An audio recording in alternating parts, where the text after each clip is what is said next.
your science teacher online, and today you and I will be talking about internal energy and enthalpy. Okay, so we want to look at the difference between internal energy, changes in internal energy, and changes in enthalpy, and this is under thermodynamics. Alright, this is like I said, Dr. V science classes, so you have to assist us in this job to ensure that others are part of what we are doing by simply sharing this class. Once you share this class, you will give them opportunity to be part of it. Now, once you share this class, tell them to subscribe. Subscription is free. Let them go to the subscription bell and tap on the bell and choose all. And that is all. Whenever we do this class, they will have these classes popping up on their screens. You can like, you can also send in comments of appreciation and even questions. We will attend to them. On Facebook is also Dr. B Science Classes, even on TikTok. So you can always see us there, and you share, you tell them to follow, as the case may be. Alright, so we look at internal energy and enthalpy of reaction. Do you know that people sometimes interchange this enthalpy, internal energy and enthalpy? Sometimes students get confused about enthalpy and internal energy and sometimes feel that it is the same thing. When you say internal energy and when you say enthalpy, you are saying the same thing. That is what a lot of students think it is. But today I will let us know that it is not all true that internal energy of a system is also enthalpy. But are you surprised? Because I am not surprised if students or any other person will feel that internal energy of a system is the same thing as enthalpy of a reaction. Now this is the reason. One is that both internal energy and enthalpy are state functions. You know, we have the difference between state function and a path function. Now, as a state function, it means that both internal energy and enthalpy do not depend on the various steps that proceeds in a chemical reaction. They only depend on the initial and final properties that allow for a product to be formed. That is what it means. So people can interchange them. They can feel that internal energy and enthalpy are the same thing. Okay, because they just feel that both of them are what state function. They are not different from themselves. After all, both of them in a chemical reaction will only depend on the initial and on the final, just on the initial and on the final properties that give rise to the product, and not on the various steps in that chemical reaction. So people feel that because both of them are state function, they mean the same thing. You can interchange them in the course of a chemical reaction. Now, secondly, why people also feel that internal energy and enthalpy are the same thing is because both of them are talking about heat changes. Yeah, both of them talk about heat changes. Internal energy talks about heat changes and enthalpy talk about heat changes. So because enthalpy and internal energy talks about heat changes, people believe that internal energy and enthalpy are the same thing. And because internal energy and enthalpy are both state functions, people believe that they are the same thing. But today in this class, we want to let us know that both of them cannot be the same thing, because in a particular chemical reaction, if you want to determine, you want to calculate or investigate a result in a particular chemical reaction for internal energy and for enthalpy, the results will be different. Now let me let us know why. Do you know that for every chemical reaction, for every thermodynamic system, work is expected to be performed? As a matter of fact, in the first law of thermodynamics, you are made to understand that the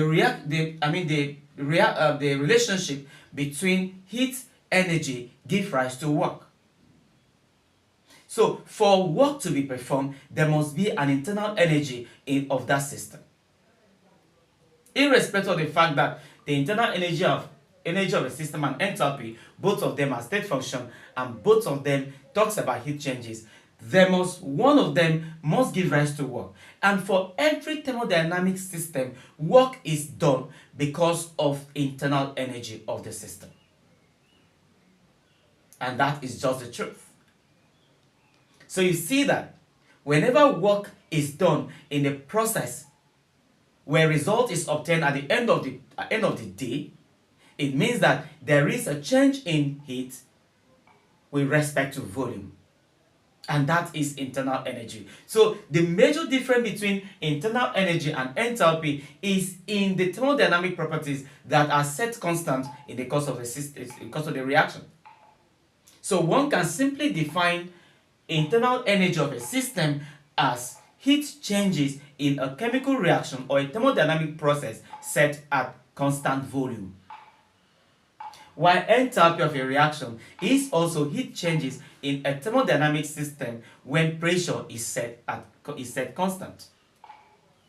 So you can see that it is not enough to define internal energy and enthalpy as heat changes in a chemical reaction. When you define them as heat changes in a chemical reaction, then you will be forced to interchange them, believing that internal energy and enthalpy are the same thing. But when you set the record straight, by letting yourself understand that heat changes in a chemical reaction at constant volume is internal energy, and heat changes in a chemical reaction at constant pressure is enthalpy, you know that the two of them will give you different results in a particular chemical reaction.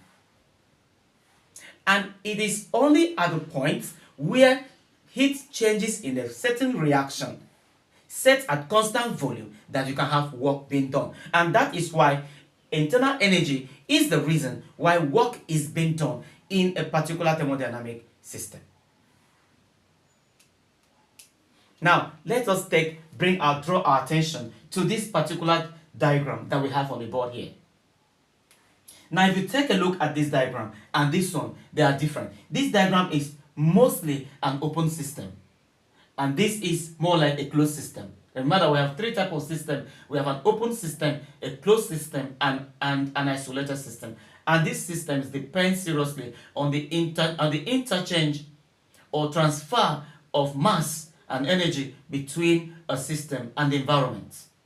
Now, if you take a look at this particular diagram here, you see that this diagram it looks more like an open system. But here, there is a piston that is fixed to this diagram.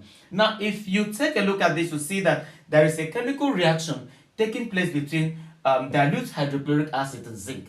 But of course, in the production of hydrogen gas, if you react a very reactive metal with a strong acid, you will get hydrogen gas at the end of the day.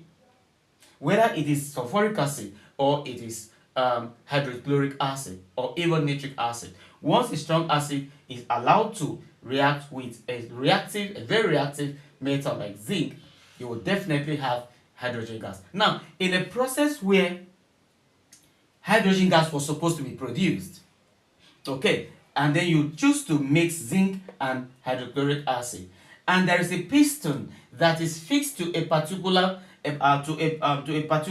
cylinder, you will notice that once the hydrochloric acid is turned into that particular cylinder that contains zinc, hydrogen gas will be produced. There will be a pressure that is coming from the hydrogen gas trying to counter the air pressure, holding the piston firm in the cylinder. So, as the hydrogen gas is produced, it tries to force the piston upward. By doing so, work is done by the system, and it means that the volume at this kind of a time will begin to do what? Will begin to change. So, at this point where hydrogen gas is produced, creating work to be done, work which is done by trying to force the piston upward to move against the air pressure, allows you to talk about internal energy. And that is just it. You can see that if you wanted to calculate anything that is happening around this system, you will notice that the result you will get will differ from this result. Now let's take a look at this result. In this result, everywhere is sealed. And then hydrogen gas is emptied into the granules of zinc. Sorry, sulfuric acid rather. Hydrogen gas at this point is also produced. But hydrogen gas at this point is having a constant pressure. At this point in time, hydrogen gas is not performing any work because it's not moving anything inside it. At this point, work is not done. Pressure is constant. We are calculating enthalpy of reaction. And the result we will get at this point, where work is not done, refer yourself to the first law of thermodynamics, where work is not done. Work is constant. You have only enthalpy and heat of a reaction. That is it.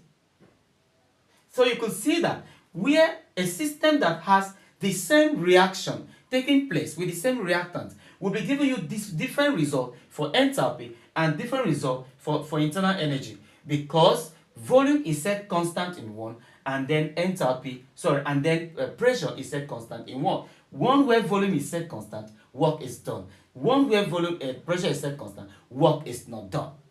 Even though both of them are state functions and both of them are talking about heat changes. At least you should understand now that when you talk about internal energy of a system and enthalpy of a reaction, you are not talking about the same thing. Even though both of them have similar properties, like being members of a state function and also talking about heat changes. But you are not talking about the same thing and will not get the same result. Now we can relate that. We can relate enthalpy, internal energy, and the work that is done in a system. We can relate that. Now let me take us down memory lane. Now permit me to just put this off. Let's take ourselves down memory lane. Now, do you know that for any thermodynamic system, okay, where there is a change in volume, okay, against a pressure at where you have compression, okay, or rather where you have expansion of gas, all right, you have an expansion of a gas, which will definitely result toward a change in volume, okay, against pressure, because expansion has to do with pressure. So if you have pressure in terms of expansion, the volume of the gas will change. So we have this, we also have pressure involved.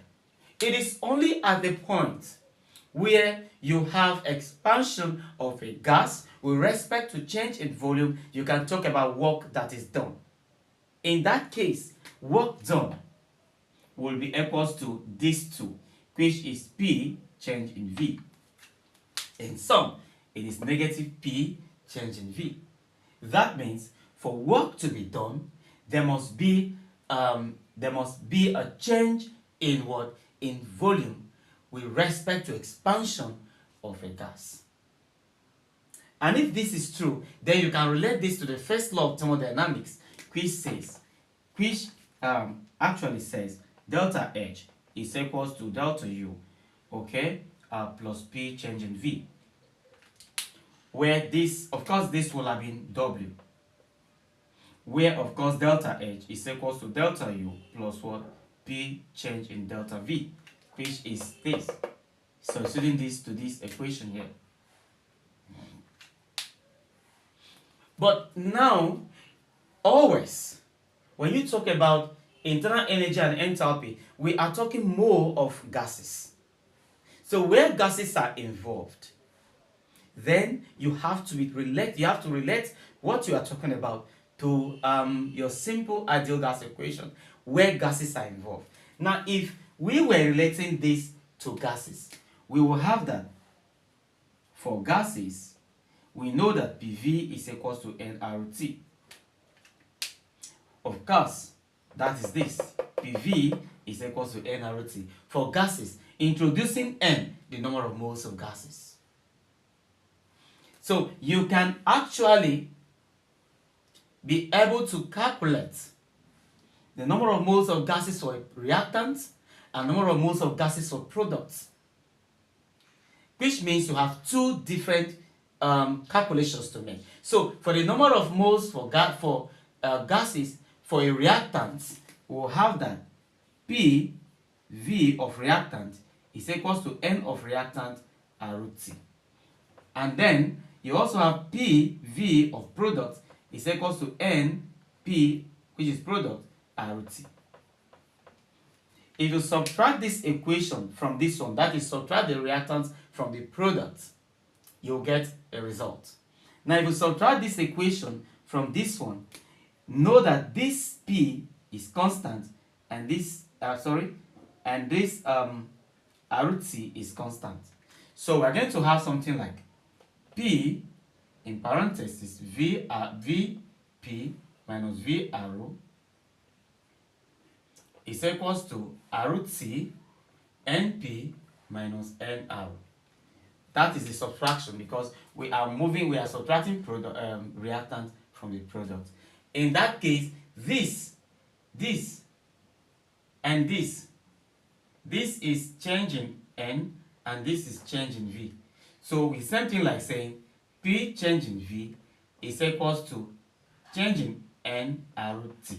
That is what you're having. It brings you back to P changing V in this your equation.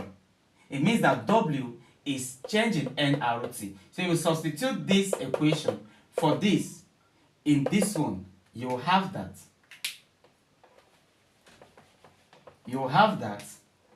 Therefore, from this, I'm substituting this into this equation. So it means that you have that delta H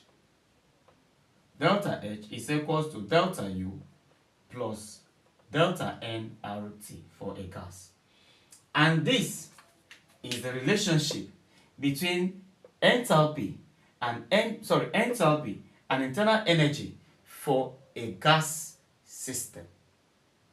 So if someone asks you to define internal energy and enthalpy, to state their differences, and write an equation that shows the relationship between the two for a gaseous system, this is all that is needed from you to do.